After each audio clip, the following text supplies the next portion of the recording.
तो चलिए अब हम एक्सेल के ट्रिम फंक्शन के बारे में बात करते हैं। एक्सेल का ट्रिम फंक्शन एक सिंपल और यूजफुल फंक्शन है जो एक्स्ट्रा स्पेसेस हटाने के लिए काम आता है। यहाँ पे मैं एम्फसाइज करूंगा, ट्रिम फंक्शन जो है वो एक्स्ट्रा स्पेसेस हटाने के लिए काम आता है। आपके स्ट्रिंग में जो भी एक्स्ट्रा स्पेसेस होती है, चाहे वो लीडिंग स्पेसेस हो यानी कि आपकी टेक्स्ट के शुरुआत में एक्स्ट्रा स्पेसेस हो, ट्रेलिंग स्पेसेस हो यहाँ पे यानी कि जहाँ पे आपका टेक्स्ट खत्म हो रहा है उसके बाद अगर कुछ एक्स्ट्रा स्पेसेस है, या फिर वो एक्स्ट्रा स्पेसेस जो आपके वर्ड्स के बीच में आती है, ये फंक्शन उन सबको हटा देता है, सिर्फ एक सिंगल स्पेस छोड़ता है। लेकिन यहाँ पे ध्यान रखने वाली बात यह है, ये सिर्फ नॉर्मल स्पेसेस को रिमूव करता है, नॉन ब्रेकिंग स्पेसेस जो कि वेब पेज या पीडीएफ से डेटा को कॉपी करके एक्सेल में पेस्ट करने से आती है, उनको नहीं हटाता। अगर आपको नॉन ब्रेकिंग स्पेस हटानी है तो आपको सब्सटीट्यूट और कैर फंक्शन का जो कॉम्बिनेशन है वो यूज़ करना होगा। उसके बाद आप अपने डेटा में से नॉन ब्रेकिंग स्पेस को भी हटा सकते हैं।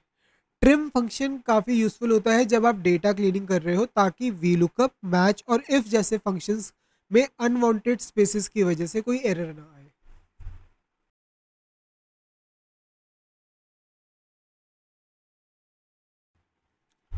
तो चलिए अब हम एक्सेल के अंदर मौजूद ट्रिम फंक्शन के सिंटेक्स के बारे में बात करते हैं। इसका सिंटेक्स काफ़ी स्ट्रेट फॉरवर्ड है और इसके सिंटेक्स में सिर्फ एक ही आर्ग्यूमेंट होता है, वो होता है टेक्स्ट।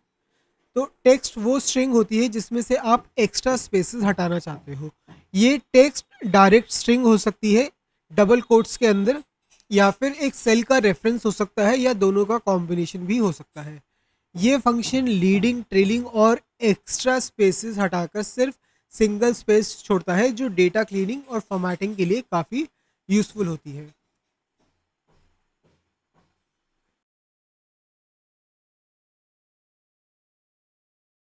चलिए अब हम ट्रिम फंक्शन को एक प्रैक्टिकल एग्जांपल की मदद से समझते हैं। यहाँ पे हमारे पास एक टेबल है जिसके अंदर हमारे पास 4 अलग अलग नाम है, और आप देख सकते हैं फर्स्ट नेम और लास्ट नेम के बीच में मल्टीपल स्पेसेस हैं। आप देख सकते हैं यहाँ पे मल्टीपल स्पेसेस हैं, और अगर मैं यहाँ पे लास्ट में भी स्पेसेस ऐड करूँ इस तरीके से, या फिर मैं स्टार्टिंग में स्पेसेस ऐड करूँ इस तरीके से, तो भी ट्रिम फंक्शन जो है वो एक्स्ट्रा स्पेसेस को हटा के सिर्फ एक सिंगल स्पेस छोड़ेगा। तो चलिए यहाँ पे ट्रिम फंक्शन अप्लाई करते हैं। सबसे पहले हम फॉर्मूला का नाम लिखेंगे, ब्रैकेट को ओपन करेंगे। इसके आर्गुमेंट में हमने जैसे पहले भी समझा था कि हम कोई सेल की रेफरेंस दे सकते हैं, किसी टेक्स्ट को डाल सकते हैं डबल कोट्स के अंदर, या फिर दोनों के कॉम्बिनेशन को भी यूज़ कर सकते हैं। तो इस जगह पे हमने सेल रेफरेंस यूज़ किया है, और एंटर हिट करते ही जो एक्स्ट्रा स्पेसेस हैं वो सिंगल स्पेस में कन्वर्ट हो जाएंगी। इस फॉर्मूले को अगर हम बाकी के डेटा में भी कॉपी करके पेस्ट करें तो भी जो एक्स्ट्रा स्पेसेस थी, ट्रेलिंग स्पेसेस थी या फिर लीडिंग स्पेसेस थी, या वर्ड्स के बीच में मल्टीपल स्पेसेस थी, उन सबको इसने रिमूव कर दिया है और सिर्फ सिंगल स्पेस को छोड़ा है।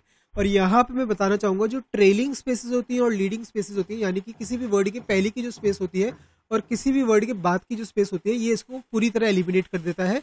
और वर्ड्स के बीच में जो स्पेसेस होती है, अगर मल्टीपल स्पेसेस है तो उन्हें कन्वर्ट कर देता है सिंगल स्पेस के अंदर। तो इस तरीके से ये डेटा को क्लीन करने में काफ़ी मदद करता है, और जब भी आप अपना एनालिसिस करें और फॉर्मूले को यूज़ करें उस पर एरर शो ना हो, इसलिए ये फंक्शन बहुत ही ज़्यादा इंपॉर्टेंस रखता है एक्सेल के अंदर।